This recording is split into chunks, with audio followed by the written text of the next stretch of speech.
Welcome back to the channel. I'm Anna. And I'm Alex, and today we are diving into the most elusive, mind-blowing watches on the planet. The kind of pieces you'll probably never see with your own eyes. We're talking about million-dollar masterpieces locked in private collections, one-off prototypes hidden in museum vaults, and even watches from the movies that exist only in fiction. Some were worn by legends, others were built to break records or defy physics, and a few, they were never meant to leave the factory at all. These watches aren't just rare, they're mythical, and today we're revealing their secrets. So, if you're into extreme horology, high-stakes auctions, and watches that belong in sci-fi movies, you're in the right place. Let's jump into the world of watches you'll never see in real life.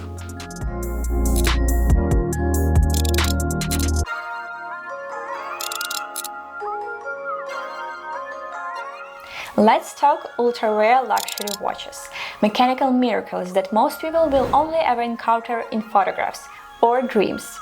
Let's begin with the kind of them all, the Patek Philippe Grandmaster Chime, also known simply as the only one. And it's not just a nickname. This Grandmaster Chime is a one-off, the only stainless steel version ever made. It was created in 2018 exclusively for the only watch charity auction in Geneva. The hammer dropped at a jaw-dropping $31 million, instantly making it the most expensive wristwatch ever sold. But it's not just about the material or the price tag. This watch has 20 complications, including 5 different chiming functions, from a grande and petite sonnerie to a patented date repeater and acoustic alarm. It even has 2 dials, one on each side, making it reversible. Technically stunning, aesthetically flawless, and since it's now in the hands of a private collector, its legend grows with every passing year. Now, let's rewind to the 1930s. Meet Henry Graves Jr., a New York banker who wanted to outdo his rival, the automotive magnate James Ward Packard, by commissioning the most complicated watch ever made.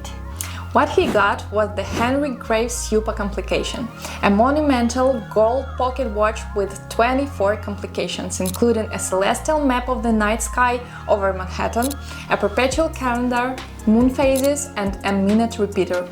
It took 8 years to complete. When it was finally delivered in 1933, it became the most advanced mechanical watch on Earth, a title it held for more than half a century. In 1999, it sold at auction for $11 million, and in 2014, it returned to the spotlight, selling again for $24 million. It is now in private hands, and unless the owner loans into the museum, which has happened only rarely, this masterpiece is all but invisible to the public eye. So, some watches become legendary because of what's inside, others because of who wore them. In 1968, actor and racing enthusiast Paul Newman was gifted a Rolex Cosmograph Daytona, reference 6239, by his wife, Joanne Woodward. She had it engraved on the back with a message: "Drive carefully, me." That watch would become part of his identity, worn every day for decades. Collectors became obsessed with its unique exotic dial, now nicknamed the Paul Newman Daytona. When it hit the auction block in 2017, the world watched. The final price, $17.8 million, a record for a wristwatch at the time. It went to an anonymous bidder and vanished into a vault. It is a cultural artifact, a love story, a trophy. No public viewing, no museum loan, just one lucky owner and the rest of us left to imagine. Now let's get futuristic and transparent. This is Richard Mille's Sapphire Tourbillon. It looks like something from a sci-fi movie, and it might as well be. The entire case is made of sapphire crystal, so you can see everything inside. The movement is suspended in mid-air by a cable and pulley system adapted from Richard Mille's work with tennis legend Rafael Nadal. Only 10 pieces were made, each required hundreds of hours of sapphire machining. Price tag around $2 million new, with one later selling for nearly $1.8 million at auction. These watches aren't just rare, they're engineering achievements. And unless you're hanging out with a Saudi prince or a Formula One team owner, you're not going to see one in person. Also, a watch so romantic, so intricate, it has passed into legend. Commissioned, allegedly, by a secret admirer for Marie Antoinette, the Breguet number 160 was designed to include every known function of the 18th century watchmaking. It featured a perpetual calendar, chime, power reserve, thermometer, and more, all crafted in gold by Abraham Louis Breguet, the father of modern horology. Marie Antoinette never lived to see it. The watch wasn't completed until 1802, nearly a decade after her execution. In the 20th century, it resurfaced in Jerusalem Museum until it was stolen in 1983, vanishing for nearly 25 years. When it was recovered in 2007, it was valued at $30 million.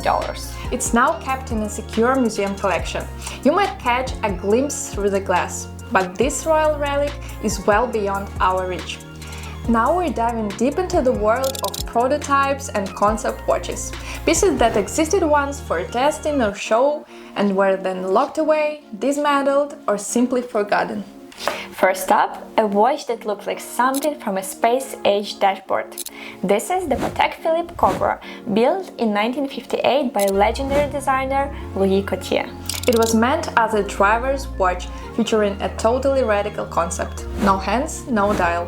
Instead, the time was displayed through two side-by-side apertures on the side of the case, showing hours and minutes on rotating drums. It was decades ahead of its time, but Patek's leadership was too conservative. The Cobra was shelved and the idea was buried. Only one prototype was ever made, and today it sits silently in a museum, never commercialized, never copied, and absolutely unobtainable. Ironically, its legacy lives on. The avant-garde brand Uhlwerk credits the Cobra as the inspiration for their URCC1, proof that even ghost watches can shape the future. Next, a watch that's literally been to the bottom of the ocean. In the 1950s, Rolex engineered a series of monster dive watch prototypes known as the Deep Sea Special, designed to withstand crushing pressure. In 1960, one of them was attached to the outside of the Trieste Bethys cave, which descended into the Mariana Trench, the deepest point on Earth, 10,916 meters down.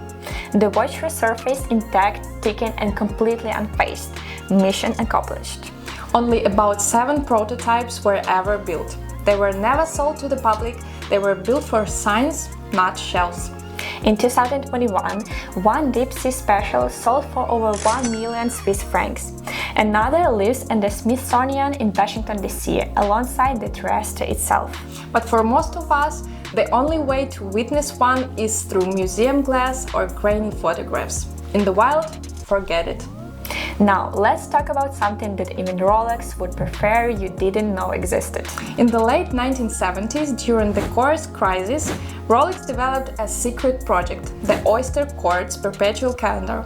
It was their first and only attempt to build a quartz-powered perpetual calendar. Only around 20 prototypes were produced. They were never offered for sale, and Rolex quickly pulled the plug, perhaps realizing that quartz would never replace mechanical prestige. But the real twist? In 2004, one of those rare prototypes surfaced for sale, and Rolex sued to reclaim it, claiming it was improperly removed from the factory.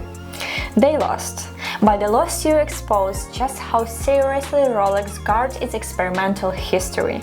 Today, the Oyster Quartz Perpetual Calendar remains a ghost model, never officially acknowledged, never replicated, and unlikely to ever see the light of the day again. Next, meet a prototype with a nickname, as weird as its shape, the Omega elephant. Officially, it was an early marine chronometer prototype from 1970, housing a 2.4 MHz Megaquartz movement, one of the most accurate ever made. The case looked like a smooth pebble, oversized with 2 bulging battery pods for either side, hence the name elephant. Only 5 were ever made. Omega scrapped the design, possibly due to terrible battery life. Tests show it ran for just 5 weeks per set of batteries. Production versions came later, but they had different cases. As for the original elephant, it never made it past the lab. one resurfaced decades later, but most are believed to be locked in Omega archives or dismantled. Either way, it's another concept lost to time. We've seen watches worth millions, we've seen prototypes never meant for the public. But now we're going beyond the vault, into fiction. Watches that exist only on screen or in the pages of comic books. They are iconic, imaginative, and absolutely impossible to own. Let's kick it off with a legend. James Bond's Rolex Submariner featured in Live and Let Die. This wasn't just a watch, it was Q-branch finest work. It had a high-powered electromagnet strong enough to attract metal and deflect bullets. And that bezel, it wasn't for tracking dive time, it was a miniature circular saw. Bond uses it to slice through rope, escape sharks, and charm his way out of danger. But in reality, that 1972 Rolex Submariner was just a prop. The gadgets were pure movie magic. The actual prop survives in a private collection. But unless you know someone at MI6, you won't be getting a Rolex with a buzzsaw anytime soon. When Pierce Brosnan took over the Bond mantle in a golden eye, the gadget watch evolved, this time with Omega. Bond's Seamaster Diver 300 meters wasn't just elegant. It packed a laser emitter at 12 o'clock that could burn through steel. It also doubled as a remote detonator hidden behind the helium release valve. Press a button and boom! Omega did release commemorative Seamaster models, but no lasers, no explosives, just good old-fashioned Swiss timekeeping. The original prop? Just a movie fake, but in the Bond universe, deadly and stylish. Next up, before smartwatches were even imagined, Dick Tracy was already talking into his wrist. In 1946, the comic introduced the two-way wrist radio, a wrist-mounted communicator connected directly to the police headquarters. It was powered by an atomic battery and used a hidden antenna up the sleeve, a wild idea for the time. The device never existed, but it inspired real engineers at companies like Motorola to imagine the first mobile phones. Modern replicas and Bluetooth versions exist today, but the real wrist radio, with atomic tech and 1940s charm, still pure fiction. In the 80s, one man could make a difference with the help of his car and his Comlink watch. Michael Knight's digital wristwatch wasn't just a timepiece. It was a voice command system to his AI car, Kit. Call for backup, give voice commands, even receive video feedback, all through his humble-looking black digital watch. Of course, it was just a TV prop, but it predicted today's smartwatches, long before Apple or Samsung came into the game. Toy replicas exist, sure, but a real functional kit communicator, not unless you're in reboot. What a journey, from million-dollar masterpieces to top-secret prototypes and the wildest fictional watches ever imagined. These watches remind us, horology isn't just about time. It's about storytelling, innovation, and imagination. So, which one amazed you the most? Let us know in the comments, and don't forget to like, share, and hit that subscribe button for more stories from the world of extraordinary timepieces. Thanks for watching, and remember, some watches are made to wear, and some are made to dream about.